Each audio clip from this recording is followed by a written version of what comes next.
그들이 같은 믿음을 가지고 또 한 세례를 받고 그리고 한 장소에 모여서 하나님께 한 예배를 드리고 있고 또 함께 교제하고 있다는 것이 또 그들에게 이런 교회가 있다는 것이 얼마나 큰 위로였겠습니까?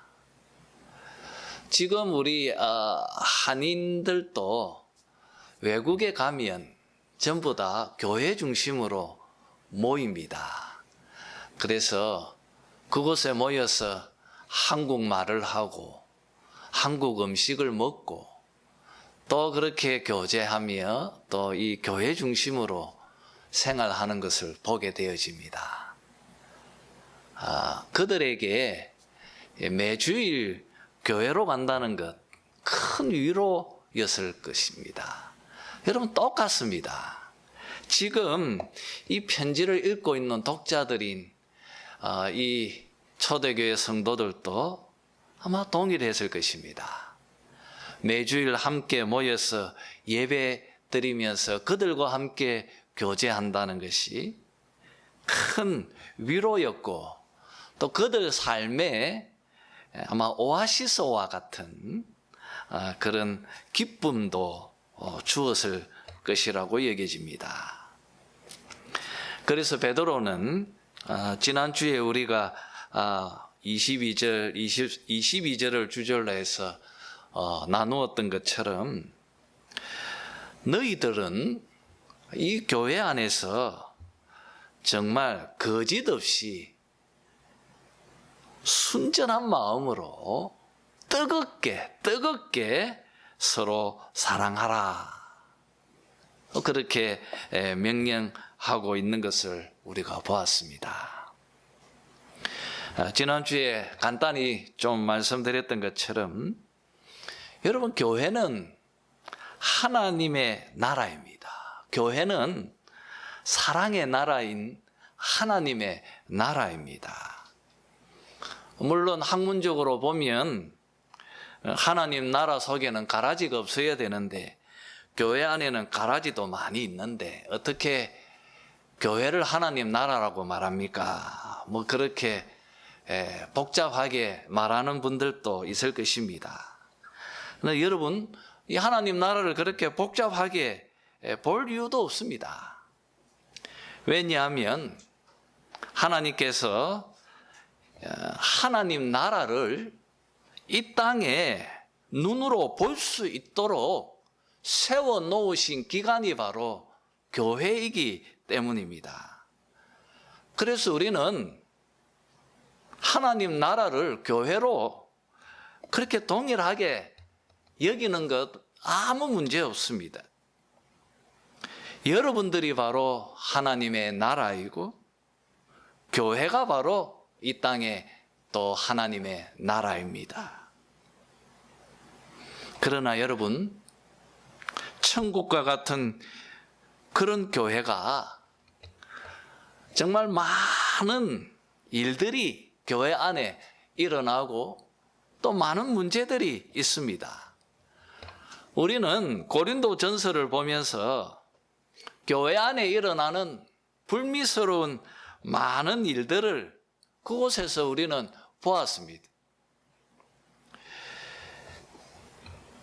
베드로는 뜨겁게 사랑하라고 그렇게 명령하고 있지만 그래도 그 성도들 사이에서 또 무심히 뱉은 말 한마디나 행동 하나 때문에 또 형제 자매들 사이에 관계가 틀어지고 또 깨어지는 일들이 교회 안에 매우 흔하게 일어나고 또 그로 인하여서 다툼이 일어나기도 합니다.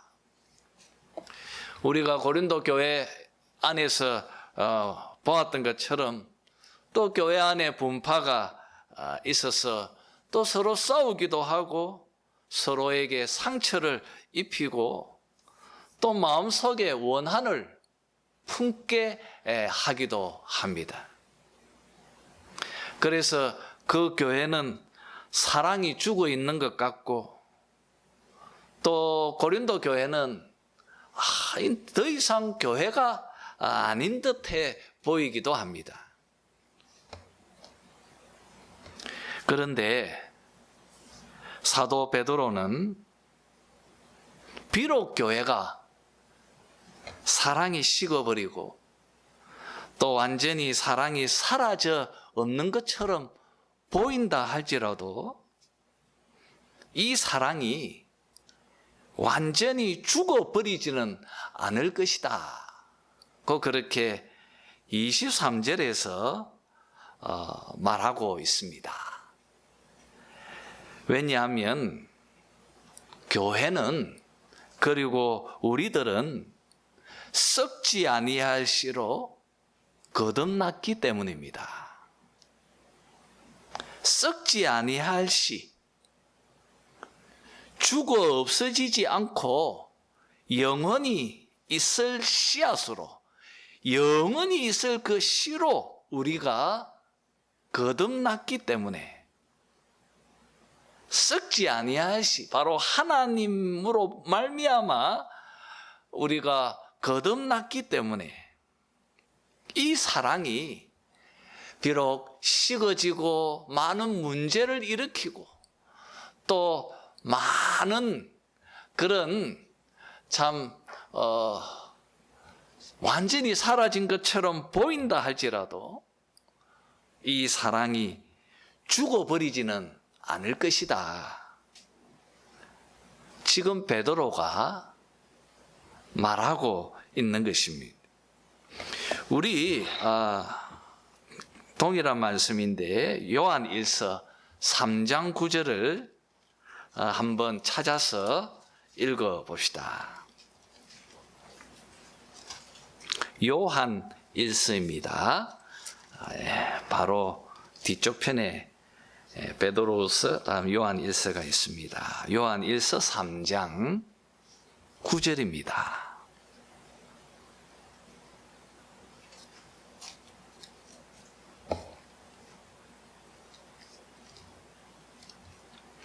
한번 같이 읽어봅시다.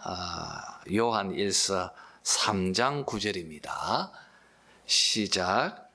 하나님께로부터 난 자마다 죄를 짓지 아니하나니 이는 하나님의 씨가 그의 속에 거함이요 그도 범죄하지 못하는 것은 하나님께로부터 났음이라 말하고 있습니다. 지금 요한이 이 구절로 통하여서 하고 있는 이 말씀을 우리가 문맥적으로 한번 보면 지금 2장에서 세 계명을 말하고 있습니다. 서로 사랑하라. 서로 사랑하라는 이 명령을 지금 말하고 있는 그 문맥 속에서 이 말을 하고 있습니다. 형제를 사랑하지 않는다면, 그리고 형제 사랑을 멈춘다면 그것은 죄를 짓는 것이다. 죄를 짓는 것이다. 그렇게 말을 합니다. 그러면서 또 이 말씀을 지금 주고 있습니다. 하나님께로 난 자마다 자기 형제를 사랑하는 것을 멈추지 않을 것이다. 죄를 짓지 않을 것이다. 이 말은 이 형제를 사랑하는 것을 완전히 멈추지 않을 것이다. 왜냐하면 그 안에 하나님의 씨가 있기 때문이다. 하나님으로부터 거듭났기 때문에 그가 형제를 사랑하는 것을 멈추지 않을 것이다. 지금 요한이 말하고 있습니다. 여러분, 요한의 이 말씀과 이 베드로가 하고 있는 말, 맥이 다 있고 다 같은 것입니다. 지금 요한의 표현도로 이 베드로가 말하는 23절의 말씀을 적용하면 교회에서 형제를 뜨겁게 사랑하는 것이 결코 사라지거나 없어지지 않을 것이다. 왜냐하면 우리들은 썩지 아니할 씨, 하나님의 씨로 거듭났기 때문이다. 그러니 교회 안에 많은 문제들이 있고 교회 안에 사랑을 방해하는 많은 것들이 발생하고, 그리고 또 그걸로 인하여 사랑이 식어버리고 그것으로 인하여서 사랑이 없는 것처럼 보인다 할지라도 완전히 이 사랑이 죽어버리지는 않을 것이다. 왜냐하면 우리가 썩지 아니할 씨로 다시 태어났기 때문이다. 하나님의 씨로 거듭난 자들이기 때문이다. 지금 말하고 있는 것입니다. 여러분, 이것을 믿으시기를 바랍니다. 우리가 참 교회를 보면 그 교과서하고 또 이 하나님 말씀하고 또 우리가 학교에서 배운 것하고 그리고 또 이 하나님 말씀하고 지금 현장의 이야기들을 보면 참 답답할 때가 너무나 많이 있습니다. 그러나 여러분, 우리는 현실을 믿지 말고 말씀을 믿어야 합니다. 그리고 여러분, 이것을 믿어야 합니다. 하나님 나라에서 요구되어지는 것은 믿음이라고 말씀을 드리지 않았습니까? 우리에게 이 믿음이 있어야 합니다. 여러분들은 썩어질 사람의 씨로 난 자들이 아니라 썩지 아니할 하나님의 씨로 거듭난 자들입니다. 우리들은 이 하나님의 씨를 성령 하나님과 이 연결시키지 않을 수 없습니다. 왜냐하면 성령이 바로 생명의 창조자이시고 생명을 주시는 분이기 때문입니다.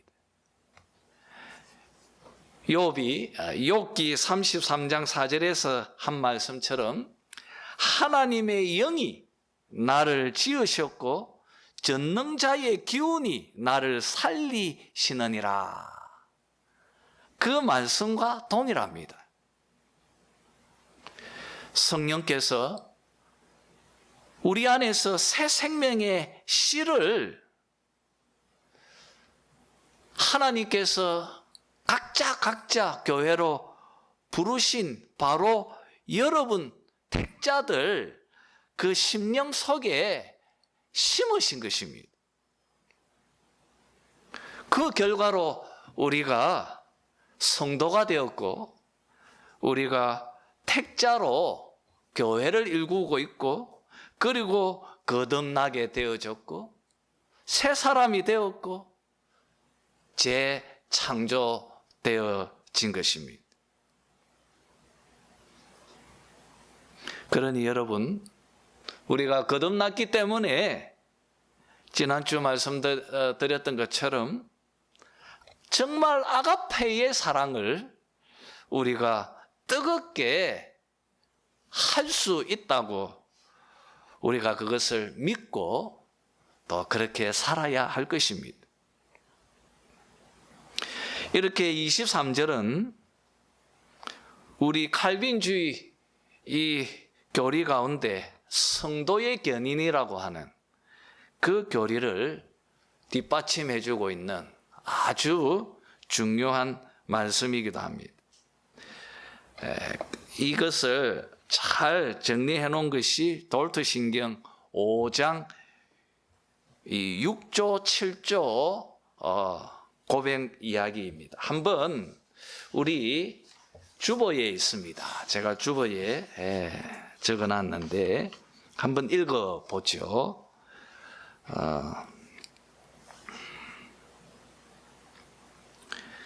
자, 우리 5장은 성도의 견인을 다루는 장인데 그게 6조와 7조 이 두 내용입니다. 다 같이 한번 6조를 같이 한번 읽어보죠. 시작. 긍휼이 풍성하신 하나님께서는 선택에 변치 않는 목적에 따라 심지어 당신의 소유된 백성이 통탄할 만한 타락 가운데 있다 할지라도 그들에게서 성령을 거두지 않으십니다.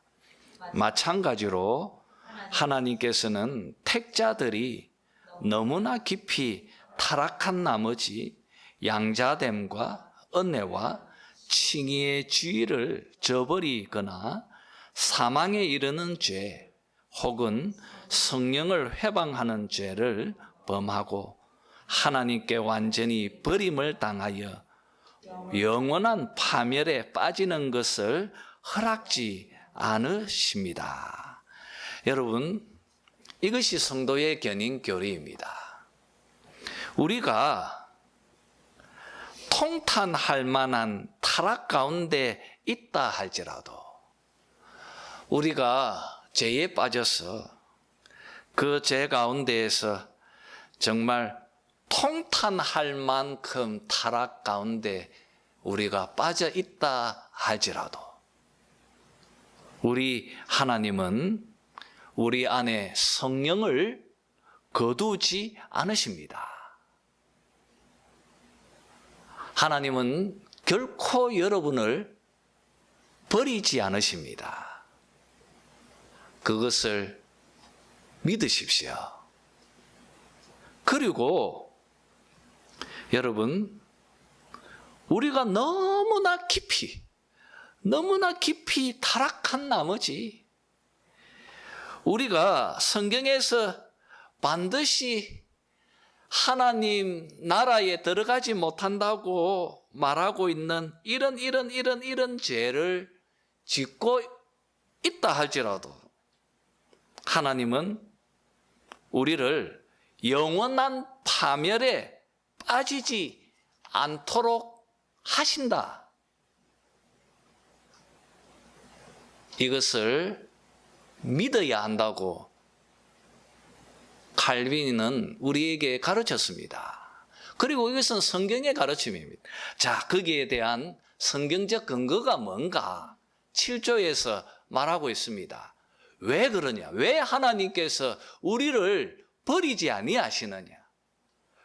우리 7조를 한번 읽어봅시다. 다 같이 1조 시작. 그 이유는 첫째로 그들이 타락했을 때에도 하나님께서는 썩지 않는 중생의 씨를 그들 안에 보존하시어 그 씨가 소멸되거나 밖으로 내던져지지 않도록 하시기 때문입니다. 또한 하나님께서는 말씀과 성령을 통하여 그들을 분명하고도 효과적으로 다시 새롭게 하여 회개하게 하십니다. 그 결과로 그들은 마음속으로 자신이 범한 죄들로 인하여 경건한 슬픔을 가지고 슬퍼합니다. 그들은 죄를 깊이 뉘우치는 마음을 가지고 중보자의 피로 용서해 주실 것을 믿으며 구하고 또 씁니다. 그리하여 그들은 다시 하회하시는 하나님의 호의를 경험하고 하나님의 자비와 신실하심을 찬양합니다. 그들은 앞으로 더욱 부지런히 두렵고 떨림으로 자기 자신의 구원을 이루어 갈 것입니다. 여러분, 왜 성령을 거두지 않으시고 왜 영원한 파멸에 빠지지 않습니까? 왜냐하면 하나님께서는 썩지 않는 중생의 씨로 우리를 거듭나게 하셨기 때문입니다. 우리 안에 하나님의 씨가 있기 때문입니다. 우리 안에 하나님의 썩지 아니할 씨가 있기 때문입니다. 그 우리 안에 계신 성령께서 우리를 그냥 그렇게 살도록 놔두지 않으신다는 거예요. 어떻게 하든지 끝까지 우리 속에 경건한 슬픔을 갖도록 하신다는 거예요. 왜 내가 이것밖에 못 사는가라고 하면서 우리 안에 끊임없이 내 양심을 일깨운다는 거예요. 우리 안에 썩지 아니할 씨가 있기 때문입니다. 하나님의 영이 우리 속에 있기 때문입니다. 그리고 여러분, 우리가 썩지 아니할 씨로 거듭났기 때문입니다. 그래서 오늘 7조의 말처럼 우리를 새롭게 하고 우리를 회개하게 하고 우리로 두렵고 떨림으로 자신의 구원을 이루어 가도록 그 성화의 길로 우리를 이끌고 인도한다는 거예요. 여러분, 이것이 바로 우리의 믿음의 고백입니다. 사랑하는 성도 여러분,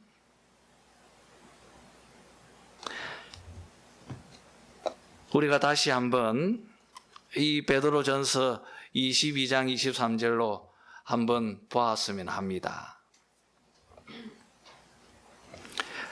22절에 있는 표현처럼 우리가 뜨겁게 사랑하기에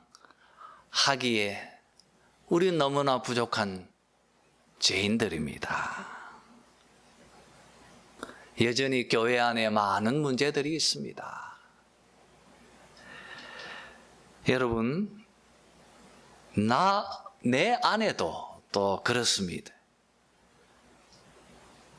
우리도 우리 심령이 식어버릴 때가 있고 사랑이 식어서 사람들 눈에 비칠 때 전혀 우리 속에 사랑이 전혀 없는 것처럼 보일 때도 있습니다.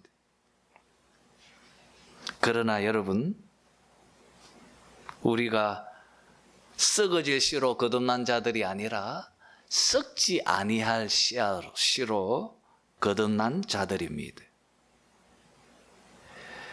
결국 우리가 다시 믿음으로 일어서게 될 것입니다. 말씀에 순종하려 할 것입니다. 그리고 사랑하려고 할 것입니다. 요한 1서에 있는 말씀처럼 하나님께로 난 자마다 형제 사랑하는 것을 멈추거나 없애지 않을 것입니다. 죄를 짓지 않을 것입니다. 우리가 하나님의 씨로 거듭났기 때문입니다.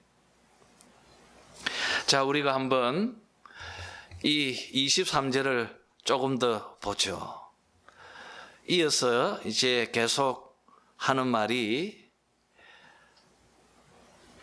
우리들이 거듭난 것은 썩지 아니할 씨로 된 것이니 살아있고 항상 있는 하나님의 말씀으로 되었다고 그렇게 말하고 있습니다.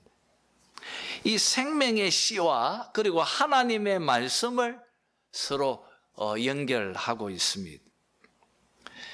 하나님께서는 이 말씀이라는 수단을 통하여서 이 말씀, 이게 25절에는 복음이라고 말하고 있습니다. 이 복음, 이 말씀이라는 이 수단을 통하여서, 이 도구로 통하여서 당신이 택한 자들, 당신이 부르신 자들, 그들에게 생명의 씨를 주신다고, 심으신다고 말하고 있습니다.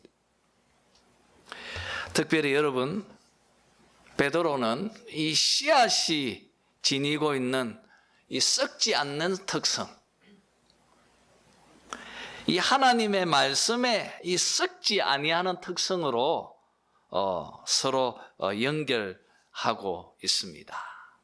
그래서 베드로는 살아있고 항상 있는 하나님의 말씀이라고 말하고 있습니다.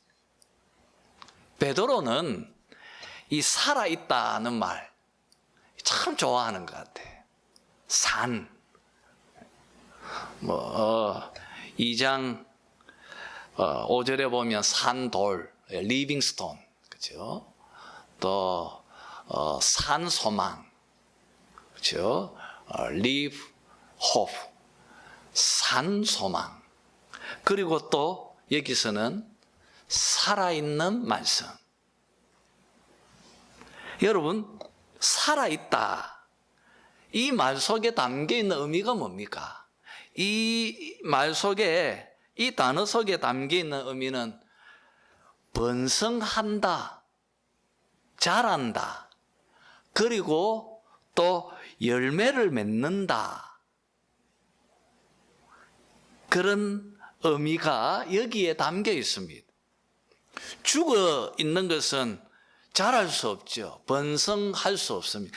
살아있으니까 자라고 번성하고 번창하고 그리고 열매를 맺는 것입니다. 똑같이 이 23절에 있는 살아있는 하나님의 말씀, 이 말씀이 구약의 예언들, 그 약속들이 우리 주 예수 그리스도 안에서 성취되어지고 이루어지고, 그러므로 그 말씀이 정말 살아있고 그 말씀이 번성해서 그 말씀이 그리스도 안에서 열매를 맺고 있는 것을 보게 되어집니다. 그래서 베드로는 이 이사야 40장 6절에서 8절 말씀을 인용하면서 하나님 말씀이 살아있다는 것을 이 이사야에 있는 이 말씀으로 뒷받침을 더 하고 있습니다. 여러분, 이 이사야서의 이 말씀의 문맥을 살펴보면요, 지금 이 소아시아에 있는 그리스도인들에게 그들을 격려하기 위해서 너무나 적합한 인용문이라는 것을 알게 되어집니다. 24절, 25절에서 이사야 40장 6절에서 8절 말씀을 인용하고 있는데 제가 읽어보겠습니다. 모든 육체는 24절입니다. 그러므로 모든 육체는 풀과 같고 그 모든 영광은 풀의 꽃과 같으니 풀은 마르고 꽃은 떨어지되 25절 오직 주의 말씀은 세세토록 있도다. 이 이사야서 40장에 이 6절에서 8절 말씀을 베드로는 이렇게 인용을 하고 있습니다. 한번 문맥을 한번 간단히 살펴보면 이렇습니다. 이사야서 39장을 보면 이사야가 유다 왕국이 파멸되어질 것을 예언합니다. 왜냐하면 히스기야가 바벨론으로부터 온 사절단에게 하나님의 능력과 영광을 자랑하기보다는 자기의 힘과 영광을 자랑합니다. 그 죄를 보시면서 이 남왕국 유다의 이 죄의 그 크기가 이미 임계점에 다다랐다는 것을 그 히스기야의 말로 입증이 되어집니다. 하나님께서 히스기야에게 이사야를 통하여서 유다가 멸망하고 바벨론에 의해서 파멸되어지고 멸망당하고 그리고 바벨론으로 포로로 끌려갈 것이라고 말씀합니다. 여러분, 한번 생각해 보십시오. 유다 왕국이 멸망하고 끝입니까? 여러분, 예루살렘과 이 유다 왕국은 구약의 교회이지 않습니까? 교회입니다. 이 어둠의 세력들이 교회를 완전히 짓밟고 승리할 수 있습니까? 정말 교회는 사라질까요? 여러분, 그렇지 않습니다. 그럴 수 없습니다. 하나님께서는 바로 이어서 위로의 말씀을 주고 있습니다. 이사야서 40장 1절 2절을 보면 이렇게 시작합니다. 너희는 위로하라. 내 백성을 위로하라. 그러면서 40장 말씀이 시작되어집니다. 이사야는 높은 산에서 기쁜 소식을 선포하라고 말합니다. 여러분, 무슨 소식입니까? 어떤 소식입니까? 하나님께서 능력과 영광으로 오실 것이라는 것입니다. 하나님께서 강한 팔을 가지고 오실 것이라고 말합니다. 하나님께서 오실 때 하나님께서 강한 팔로 하나님께서 오셔서 자기 어린 양들을 그 팔로 모으시고 품으시고 인도하신다고 예언을 하고 있습니다. 이사야는 계속해서 이 하나님께서 모으신 하나님의 양무리들, 이들을 남은 자라고 그렇게 지칭합니다. 여러분, 하나님께서 왜 이 작은 무리를 보존하십니까? 왜 남은 자를 남기십니까? 이것을 왜 그렇게 하시고 무엇을 보여주시고자 하시는 것입니까? 어둠의 권세들이 결코 교회를 무너뜨릴 수 없다는 것을 보여주려는 것입니다.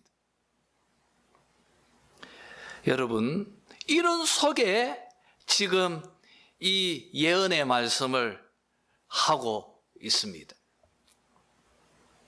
여러분, 모든 풀은 육체는 풀이요 그 아름다움은 들의 꽃과 같으니 풀은 마르고 꽃은 시드나 우리 하나님의 말씀은 영원히 서리라. 여러분, 풀을 뽑아서 또 꽃을 꺾어서 그 자리에 놔두면 금방 말라버립니다. 마치 사람의 영광도 그와 같습니다. 사람들의 영화들도 금방 사람들의 기억 속에 사라져 버립니다. 그러나 여러분, 하나님의 말씀은 세세토록 있습니다. 하나님의 말씀은 영원히 설 것입니다. 한번 보십시오. 이사야와 베드로 사이가 700년 가량의 기간이 있습니다. 그 기간 동안 이사야의 예언처럼 유다는 바벨론에 의해서 패망했습니다. 그러나 하나님께서 그들 가운데 남은 자를 남겨두셨습니다. 그리고 그들이 약속의 땅으로 돌아오도록 하셨습니다. 그렇게 시련과 고통은 있어도 하나님께서 당신의 교회를 보존해 주셨습니다. 그리고 약속대로 예수님께서 오셨습니다. 그는 하나님이시고 그는 강한 팔로 그는 예언대로 선한 목자이십니다. 자기 백성들을 모으시고 그리고 인도하십니다. 십자가와 부활로 그들을 구원하셨고 그리고 승천하셔서 하나님 우편에 앉으셔서 하늘의 모든 권세를 하나님으로부터 받으셔서 지금 자신의 강한 팔로 교회를 품고 계십니다. 여러분, 이사야의 예언처럼 그리고 베드로의 말처럼 주의 말씀은 영원합니다. 주의 말씀은 살아있습니다. 그 말씀은 번성하고 그 말씀은 열매 맺고 있습니다. 여러분, 지금도 복음이 교회를 낳고 있고 교회를 기르고 있고 그리고 교회의 열매를 맺고 있습니다. 여러분, 지금 이 편지를 읽고 있는 소아시아 북부 지역에 이 흩어져 있는 나그네들, 지금 그들은 박해를 당하고 있습니다. 지금 그들은 불같은 시험 속에서 연단을 겪고 있습니다. 지금 사단이 교회를 맹렬하게 흔들고 공격하고 있습니다. 지금 이 편지를 썼을 때가 네로 황제 때였습니다. 교회는 엄청난 핍박 속에 놓여져 있습니다. 그리고 교회 안에 많은 문제들이 있습니다. 그런 상황에서 베드로가 말합니다. 마음으로 뜨겁게 사랑하라고 명령하고 있습니다. 그러나 여러분, 이들은 삶의 현장에서 생존하기에도 너무나 힘겹고 너무나 고통스럽습니다. 그래서 사랑할 만한 여유도 없고, 그리고 이 형제 사랑이 멈춰 있고 죽은 것처럼 보일지라도 그래도 여러분, 교회는 사라지지 않을 것이고 여러분 안에 믿음도 사라지지 않을 것입니다. 도무지 존재할 수 없는 상황인 것처럼 여겨져도, 그럼에도 주의 말씀은 영원할 것입니다. 그리고 여러분 안에 있는 그 믿음은 변치 않을 것입니다. 여러분, 왜 그렇습니까? 우리가 썩지 아니할 씨로 거듭났기 때문입니다. 그리고 거듭난 자들에 의해서 교회가 세워져 있기 때문입니다. 사랑하는 성도 여러분, 지금도 우리의 왕이신 그리스도께서 자기의 강한 팔로 교회와 우리들을 지키고 보존하고 계십니다. 그리고 거짓없이 형제를 뜨겁게 서로 사랑하도록 하십니다. 여러분, 이 표현을 우리가 보면 이것이 얼마나 큰 위로입니까? 말씀을 붙들고 그 말씀을 우리가 믿음으로 붙들고 있다는 것이